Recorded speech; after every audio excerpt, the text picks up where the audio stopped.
नमस्कार. महाराष्ट्रातील तमाम जनतेला दिवाळीच्या हार्दिक शुभेच्छा. अंधारातून प्रकाशाकडे वाटचाल घडवणारा, आनंद, ऐक्य आणि समृद्धीचा संदेश देणारा प्रकाशाचा सण म्हणजेच दिवाळी पुन्हा एकदा आपल्या जीवनात नवीन उत्साह, उमेद आणि ऊर्जा घेऊन येत आहे. मराठवाड्याच्या मोठ्या प्रमाणामध्ये अतिवृष्टी झाली. यामध्ये बळीराजाचं नुकसान झाले.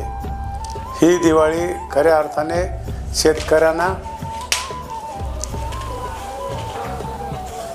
न्याय देण्यासाठी बळ ठरो हीच ईश्वरचरणी प्रार्थना करतो. माहिती सरकार शेतकरी बांधवांच्या पाठीशी खंबीरपणे उभा आहे. बळीराजा सुखी असेल तर देश सुखी असेल. या भूमिकेतून शेतकरी वंचित बांधवांना न्याय मिळवून देण्यासाठी आणि त्यांच्या विविध मागण्यासाठी मी कटिबद्ध आहे. आपणास आणि आपल्या परिवारास दिवाळीच्या हार्दिक शुभेच्छा. धन्यवाद.